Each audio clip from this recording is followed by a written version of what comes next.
NFTs क्या होते हैं? टोकन क्या है? What is the meaning of blockchain? Should you ride this NFT wave or not? दोस्तों, अगर आप इस दुनिया में एक्टिवली इन्वॉल्व हैं, ट्विटर, इंस्टाग्राम, लिंक्डइन, यूट्यूब पे वक्त बिताते हैं, then you would have heard of something called NFTs. NFTs का फुल फॉर्म है non fungible token.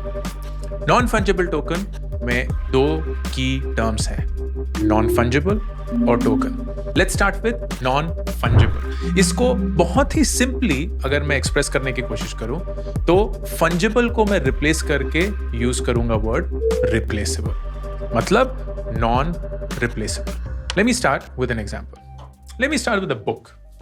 Now this is a book. ये किताब की हजारों millions of copies बनी है। That because this book has been mass produced, हर एक copy same है। That means if you buy a book from Amazon on day 1 and फिर day 15 पे आप किसी offline book seller पे जाके एक और copy खरीदते हैं, उन दो कॉपीज में कोई अंतर नहीं होगा। You've paid the same price and that's why you've got the exact same copy. That means this book is replaceable. ये बुक आप किसी भी और बुक से किसी भी वक्त पे रिप्लेस कर सकते हैं and that makes it a replaceable asset. लेकिन ये जो बुक मेरे हाथ में है ये यूनिक है। ये यूनिक क्यों है? क्योंकि इस बुक को मैंने पढ़ा है, इसकी वजह से यूनिक नहीं है। इतनी औकात नहीं है मेरी। इसमें पढ़ते पढ़ते मैंने काफी चीजें हाईलाइट करी हैं, इसमें पढ़ते पढ़ते मैंने बहुत सारे पोस्ट-इट्स डाले हैं, which means ये particular copy, this one copy in my hand is not replaceable. आप इस कॉपी को कहीं और से नहीं खरीद सकते क्योंकि इसमें मेरे नोट्स हैं, मेरी हाईलाइट्स हैं, मेरे स्क्रिबल्स हैं and that makes this non replaceable. ये अपने काइंड की सिर्फ एक ही किताब है and now you can use that for anything possible, right? You can imagine a bike or a car जो सिर्फ एक ही बनी है या limited edition में बनी है, which is very different from the mass produced cars that there are. You can imagine एक specific bottle, एक specific calendar, एक specific image, कुछ भी हो सकता है, something that is unique and is not replaceable. Now let's come to the concept of token. Token क्या है? टोकन से मुझे सिर्फ एक ही चीज याद आती है, वो है मदर डेयरी। बचपन में दूध लेने के लिए हमें टोकन लेने होते थे, तो उस टोकन को जाके डालते थे अंदर, तो अपनी बाल्टी रखते थे, दूध की बाल्टी, और फिर दूध उसमें से गिरता था।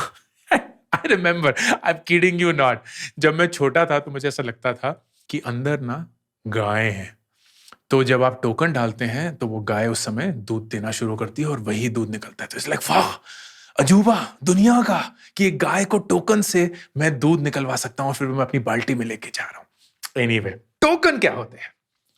Tokens are basically riding on something called the blockchain.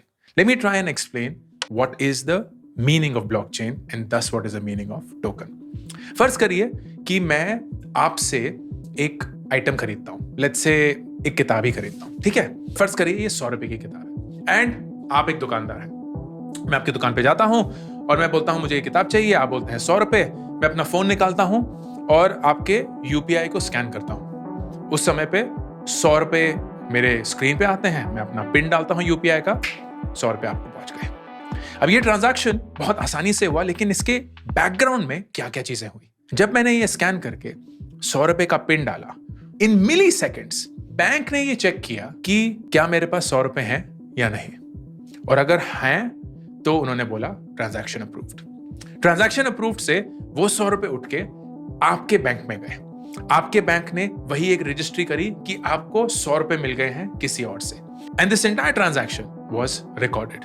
But all of this is happening at a bank level. तो जो बैंक है that is keeping a record of every transaction that is happening at your and, क्योंकि आपके पास उनका bank account है। This is called a centralized way of banking.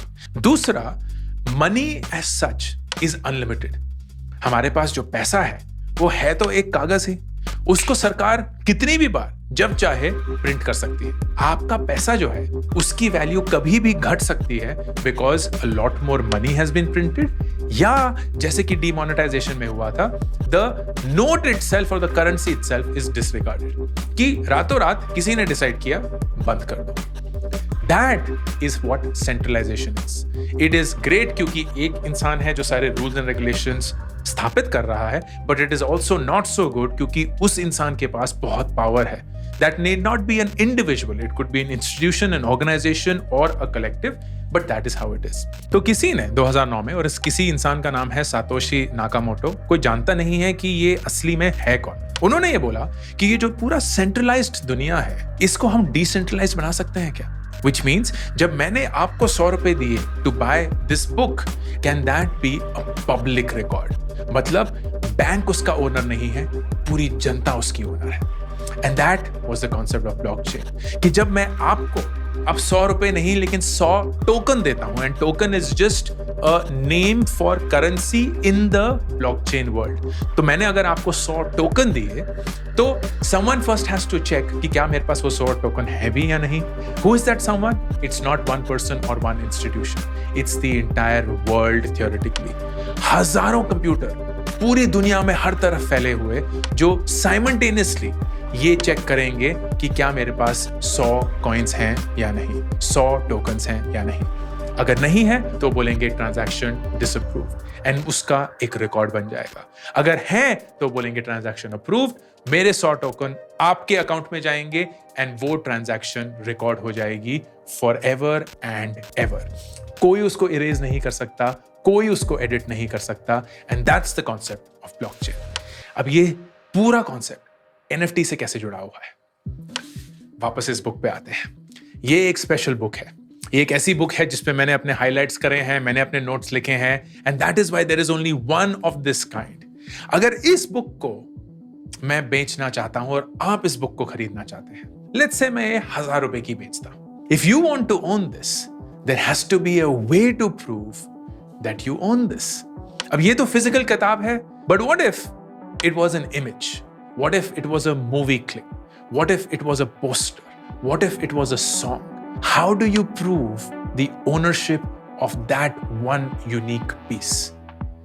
It is by creating an NFT. That is how NFTs work. They are a legitimate way to transfer ownership of digital items, even physical items, in such a way कि आपकी ownership हमेशा on record रहेगी, proven होगी, जो कभी भी edit नहीं हो सकती, डिलीट नहीं हो सकती। Now when you present this idea, you're like, ये क्या बकवास है? एक इमेज है, उस इमेज को तो मैं इंटरनेट से डाउनलोड कर लूं, मैं तो जिंदगी भर यही करता आया हूं अपने होमवर्क के लिए, अपने काम के लिए, मुझे तो नहीं पता कि इसका ओनर कौन है, क्या फर्क पड़ता है? You're right, but you're also wrong. Let me tell you why. एक स्पेशल कोई यूनिक चीज है, let's say there is a original Sholay का पोस्टर, उसका digital form is now available and the director या जो फिल्म क्रू है या जो भी है, they are the owners right now, और वो उसको बेचना चाहते हैं। When you buy that, it is driving on the most fundamental human psychology element of scarcity.